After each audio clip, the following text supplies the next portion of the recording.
Hey, welcome back to Physics Colony. And now let's continue with our theory of relativity course. Well, now as you can see here, this theory of relativity is actually divided into two parts. That is, the first part is nothing but the special theory of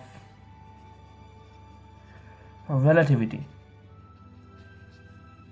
But obviously everybody knows that, but the second one is the general theory of relativity.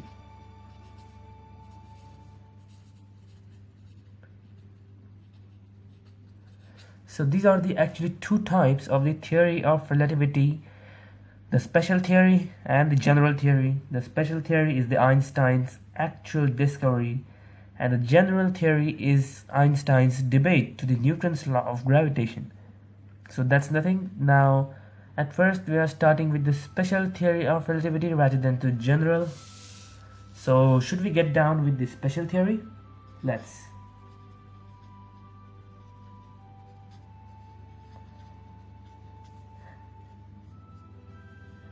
So the special theory consists of actually four things that I must say right now.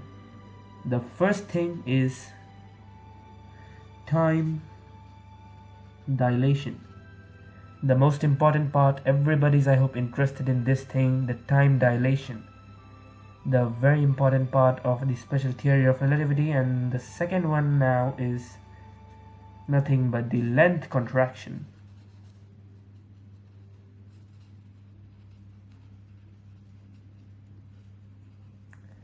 Length contraction, as the name suggests, as we travel the speed of light, there is a slight contraction in the length. And third one is simultaneity in events.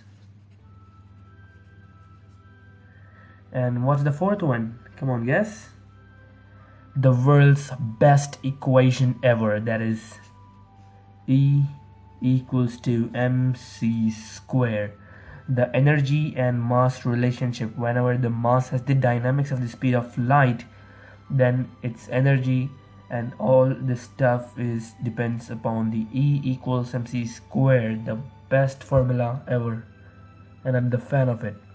So according to special theory, time dilation, length contraction, simultaneity in events, and at last E equals mc squared. But the last one, I must say, it's not actually a part, but is a very important part of or a very important topic of special theory of relativity, which is nothing but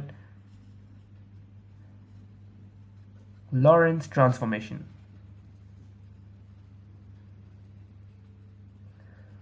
So about Lorentz transformation, I would like to say just one thing. Gamma equals to 1 upon under root of 1 minus v square upon c square. This is nothing but the value of gamma that is explained by Lorentz transformation. I won't say much because my next video would take a lot of footage, of course. So now let's get down with our very first topic, and I'll just set the whole video on it, that is time dilation. So there, my friends, there is time dilation, and as the name suggests, it never needs a definition, because time dilation simply means by time travel. Yes, it does simply mean by time travel. Oh yes, time travel is possible.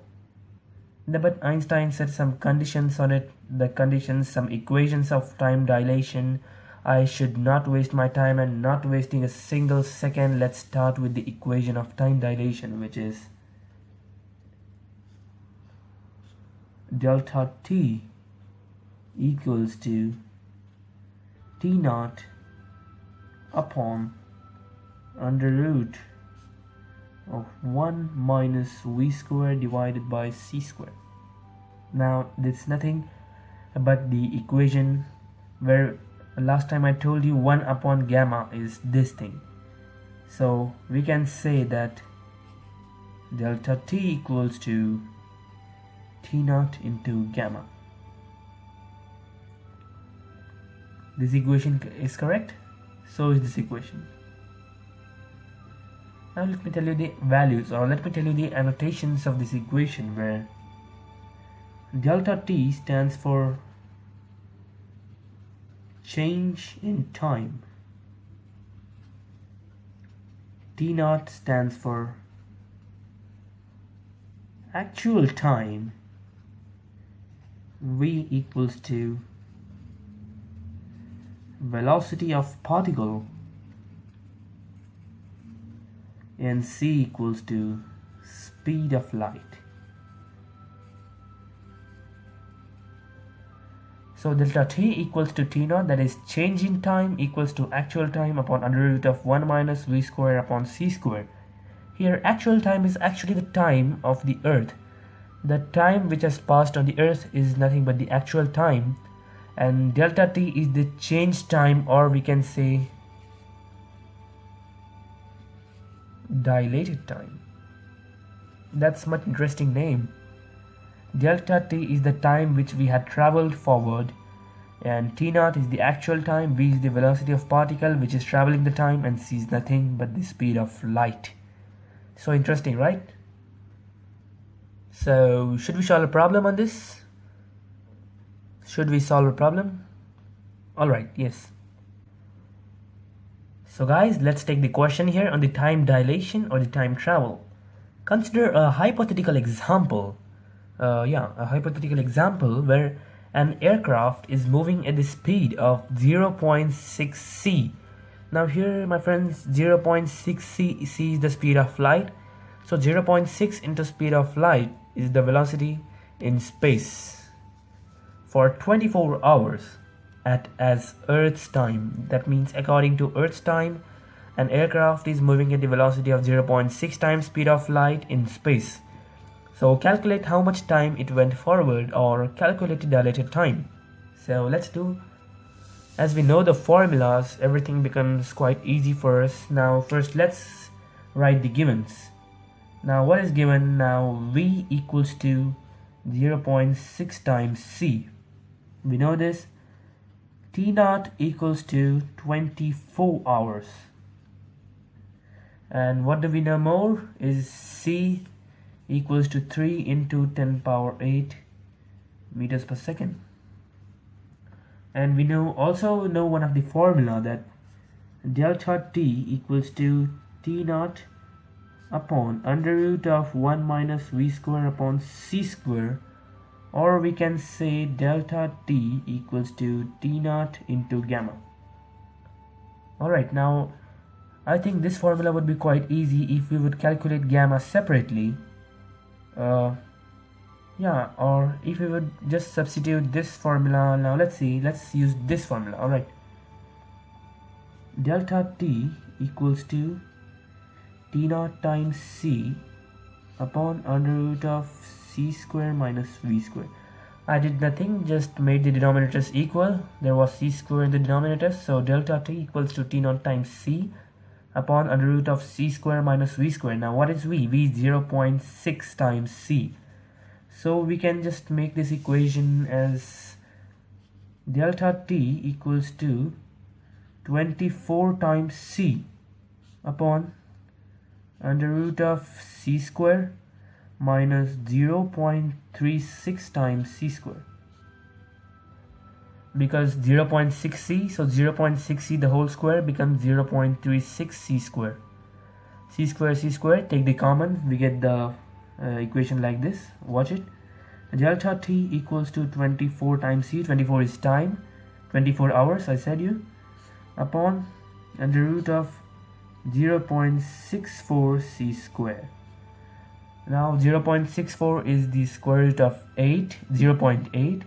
So we get the formula as delta t equals to 24 times c upon 0.8 times cc. 0.8 times cc gets cut down.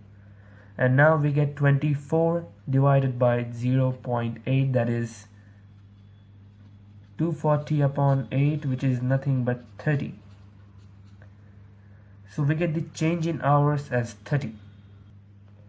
And also we here know that change in time, that is delta t equals to t naught plus t something, where t naught is the original time and t is the dilated time. So t naught plus t, so 24 plus t equals to 30. So we can say t equals to 30 minus 24, which is equal to 6 hours. That's how the problem is solved, my friends. Now that spaceship has went ahead by 6 hours, as you can see here.